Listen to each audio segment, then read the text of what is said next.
Doug Steele here with you. One of my favorite people on the planet, Devin Townsend, from a plethora of projects. Thank you for being You're such a welcome. sweetheart. You're welcome. I fucking. You that's got me on a great. good day. That really? You know? That's fucking awesome. Well, thanks, man. I mean, it's like we were talking about before they started rolling the cameras. A lot of the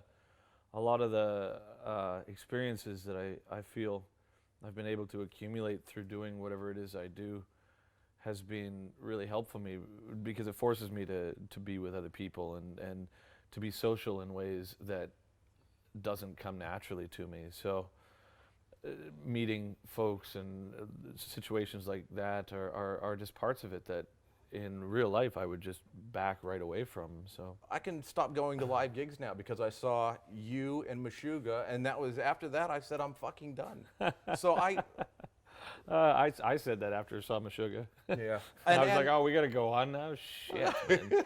Like you and Meshuggah, what you've done for metal, it's been fucking, that's some interesting, very nice. creative shit. That's nice. I mean, I'd kiss your ass. that's okay, man. I got a lot of ass now.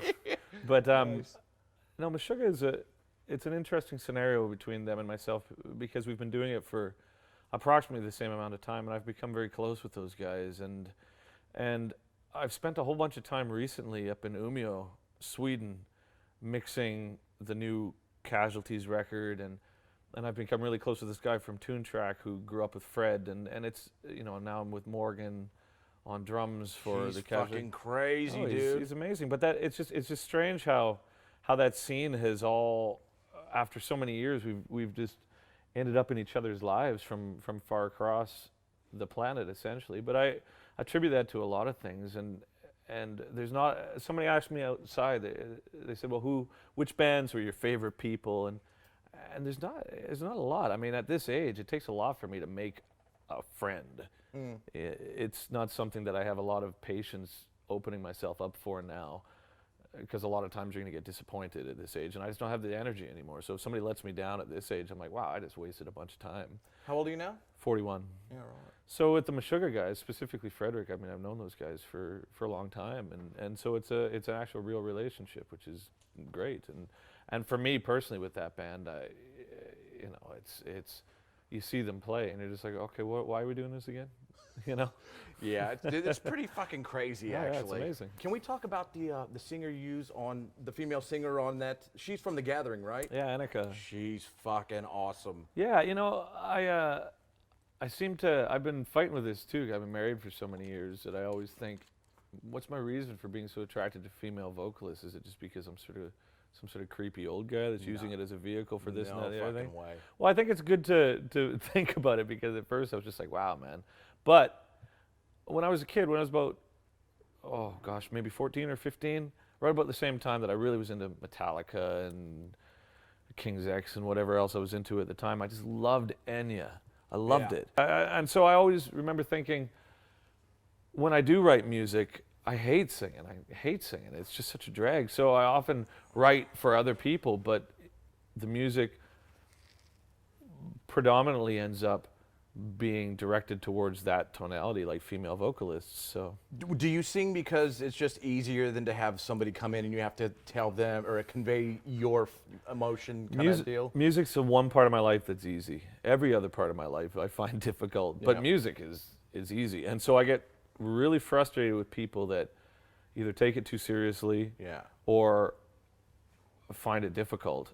And I mean, I'm obviously not Zappa type mind, but for what I do, I don't think about it. It's my outlet, so I pick up a guitar and I'm like, oh, I guess I was feeling that there's so much music, and I don't second guess it. And so with singers, typically the psychology that tends to come with somebody who chooses to sing or front a band, it just pisses me off. I just don't have a lot of patience for it. So often when I work with the singers, I'm like, no, I'm one of them. I get it, and I don't want another one. Yeah. So if I do work with a singer, I'd rather work with somebody who's either different than me, or their psychology and why they sing is rooted in something that I don't have some sort of vested knowledge of, because then it doesn't bother me as much. And female singers as well, I just love that. I love that dichotomy of heavy stuff or whatever with female vocalists, and I've worked with tons of them.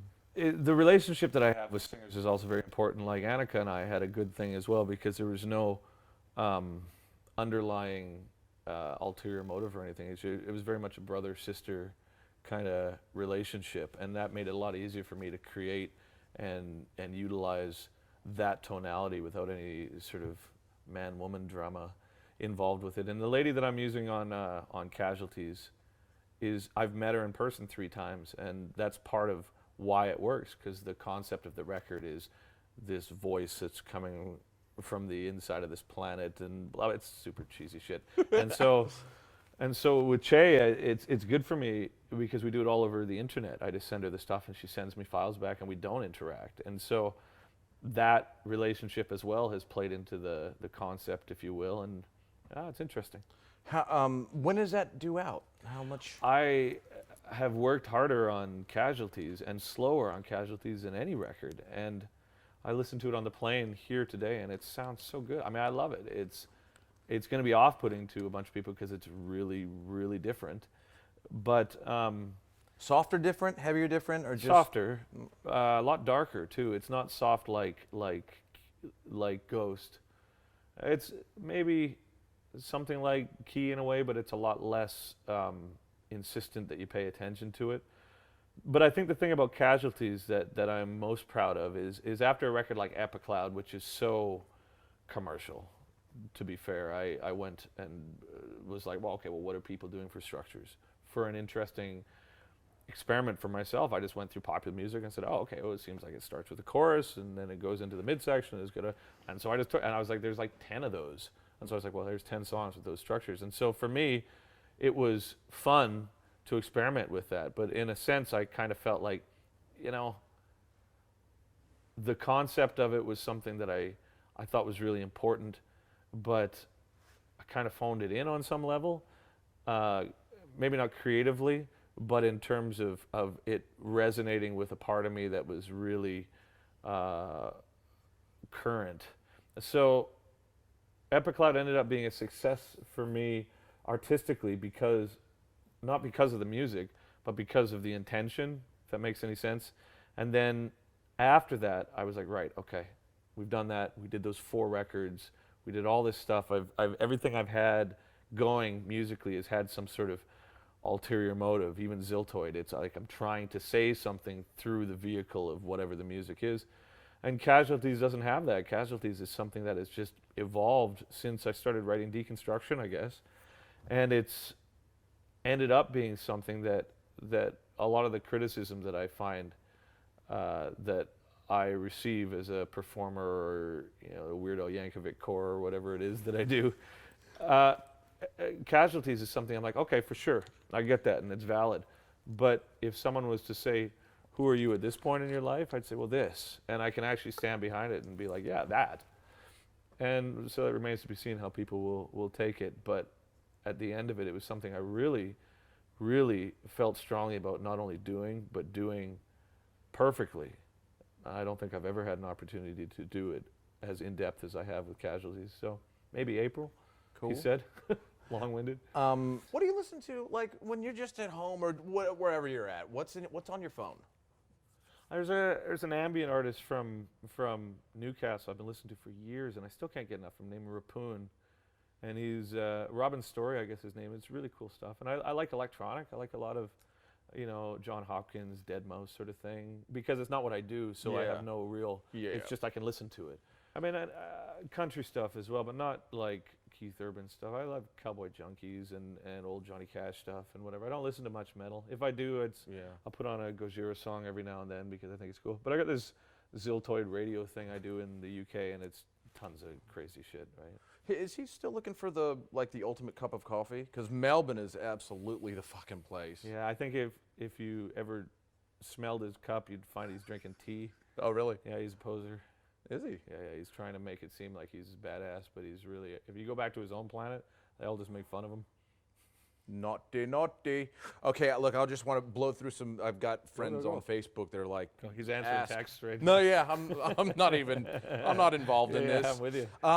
This one's actually from me. The Detox lyrics. Are you saying, "Hey, you blow"? Hey, you blow? I never knew what the fuck that was. You mow. Hey, you Mo? Yeah. Because in Canada, I remember when we were growing up, to call somebody a Mo, it was like Really? like As a in moron. Larry Curly and Mo? Yeah, maybe. Is that where it came from? They're like moron or something. That's funny. 'Cause I remember detox. I just did a bunch of mushrooms for the first time. I ended up, falling asleep in somebody's piss, and then being super bummed when I woke up.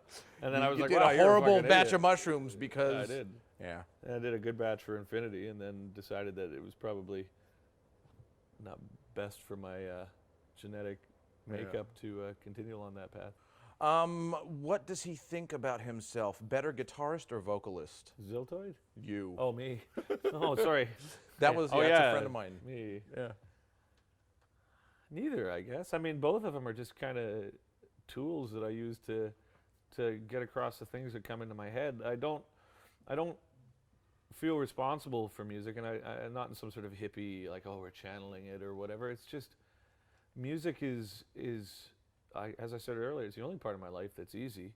And my ability to play guitar has evolved only to facilitate the ideas rather than, well, I guess when I was 15 and what have you, I wanted to be Yngwie or Steve or any of these cats. But then I just realized I either didn't have the discipline or the care to go down that route. And so my technical prowess stops at a certain level, but it's more than I need to facilitate the ideas that I have. And singing, I just started singing because singers pissed me off, that I just wanted to, not have to deal with some dramatic actor. Yeah. And then all of a sudden I was a singer. And then I used to work at these restaurants back in Vancouver, and I'd be washing dishes in the dish pit, or we'd have to put away the steaks in the walk-in freezer. And I just sing. I just turn on Jane's Addiction or Soundgarden or Faith No More or whatever, Pantera, whatever was cool in 89, 90. And I just try and ape it. And then after a while, I got this Vi gig, and then I became a singer, I guess. But I still have a real hang-up about it. Really? Yeah, I don't like singing at all. I like it, to clarify, maybe in the studio, if I have an idea and I hear it, I'm like, okay, that's how that should go. But getting up on stage, man, I'm just like, I'm playing guitar, and I'm like, I just want to do that. Yeah. I I don't think either of them I'm better. I'm slightly above average in both categories, I guess. Cool. You are known as the mad scientist of metal. What's the craziest experiment you've ever done? Oh, probably some sort of combination of psychedelic drugs and conversations with people I shouldn't have talked to. Yeah. I mean, I think the thing that I find now with my career is I've given up trying to counteract that impression that people have of me of being mad scientist or whatever. And I mean, rightfully so, I deserve that, because when I was doing a bunch of drugs, I did a bunch of interviews and dressed up like a mad scientist. I mean, you take your lumps as a result. But ultimately, I think it's been liberating for me to be like, you know what, if you want to think of me as crazy, that's totally fine. But what I need to do now is to be free enough with whatever ideas come into my head that I can portray them in extreme ways and then not feel embarrassed about being viewed as anything other than that. I'm like, well, look, I'm creatively free, but as a human being, man, I mean, father, and I got a mortgage, and I take the garbage out on Thursday. I'm pretty much a 7 out of 10 most of the time. It's been a long time since I've been crawling in a ditch and thinking about the nature of reality. I just got to a point maybe when I was about 28 where I was like, oh shit, that's way more than I can process. Yeah. Anyway, what do you want me to lift? Yeah. Okay, one last question, and we'll let you eat, hang out. Nice. Thank you. He's probably going, No, not at all. Not at all. It's just it's the transition between being at home and being on tour. It's the last time this happened was in Finland a couple months back. An interviewer was just like, boy, you seem so like morose. I think I saw. Is that on YouTube? Yeah. I think I saw that today. And I was looking at him. I was like, really? But it underlines as well, like how much you're expected to act. And I think that's another thing about Casualties that's really important to me, is there's nothing about it that's an act. Whereas Epicloud and Addicted and Deconstruction, portions of Key, not too much of Ghost, but a bit of it, were based, and specifically Ziltoid is based in me portraying something. And I think I've always been afraid just to be the person that I am, because I've kind of got this waka waka thing going. And I mean, I get it. I like it. And on stage, I like to make people happy. Yeah. And it does bring it out of me. But I mean, in everyday life, you know, I'm a miserable motherfucker. Well, right? not only that, but you can't fucking be that dude all the time. I haven't been that dude since I was probably 26. Yeah. So when people, you know, I was thinking about it, went on a family vacation the other day, and I spent 2 days, I didn't say a goddamn thing. And I'm thinking to myself, why can't you just do that when you're in public? Why is every time the camera turned on, do you have to be like, I am crazy now? Right? Oh, it's a bit of fun. Maybe it's both. Maybe I just at this point is reconciling the bridge between those two, because they obviously both exist, right? Well, not only that, but I mean, you don't want to be fucking boring. Anything is better than being boring. Yeah, I mean, but at the same time, if I feel like being boring, I think it's a step in the right direction to allow yourself to be so. But I think that also comes with a certain amount of responsibility. If people have an emotional investment in what you do and you choose to continue to do it, in a certain sense, you have a responsibility to pull yourself out of it if you're in a total shit frame of mind. And I mean, I think that's why sometimes I have problems with people that don't. They're just like, oh, I'm in a shitty mood and everybody else is going to suffer as a result of it. And I'm like, fuck, man, we're all in shitty moods. Yeah. You know, like, I don't know what to tell you, but we all got to play. So Yeah. let's snap out of it, right? Yeah. Here we go. 1994, you joined the Wild Hearts for a short period of time. What are some memories you have from being a part of the band? The Wild Hearts. Well, I still have a relationship with Ginger, and sometimes Danny, and occasionally Rich, and I was never really close to CJ, and I never knew Stiddy and Willie, and a lot of that scene. I remember some really fun moments, and their dynamic, specifically Ginger's differences to mine, because we're really different in terms of he likes activity, and I like my threshold for stimulus is so low and getting lower that it was oil and water. And I found that we were both tenacious in that we kept saying, he was like, I want to do this. I'm like, I want to do this. And then we just kept going, I'm going to do this. And then it just, neither of us really budged. And that created a friction that was interesting. But on the level of tenacity, he's got so much more stamina than I do for that eventually I just got exhausted. Yeah. And I was like, I don't want to fight anymore.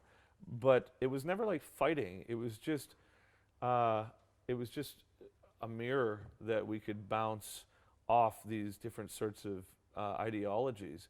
And, you know, I think I'll go on a limb and say we inspire each other to this day a lot. And the Wild Hearts itself, it was never the type of music that I felt truly comfortable with, though I did love it. I thought it was great. But it was never something, I mean, I didn't grow up with the New York Dolls. I didn't grow up with Cheap Trick. It was not my scene. I never liked Kiss. So it was like, it was like sort of a weird, you know, I was the turd in the punch bowl for a lot of it. But, you know, I think that to be a part of that was really special for me. And the fact that they asked me to come over from Canada to do that was really touching. And in hindsight, it's colored my musical world and personal world in a lot of ways that I think is really integral to my process, right? But I love the guys, and I guess at an arm's length to a certain extent, because as I get older, I'm like, yeah, I know, it does not just Wild Hearts, but anybody. I'm like, yeah, I know you like that, but I don't. So I'm just not going to hang out, if that's okay. And if people are like, yeah, but you should do that because it will make you, you know, a more well-rounded person. I'm like, I appreciate that, but I don't want to. Yeah. I got too much shit going on. Yep. Thank you so much. You're for welcome. hanging. Thank I you. fucking love you. No, I thank you for the interview, man. Ah. Yeah. Peace. Cheers.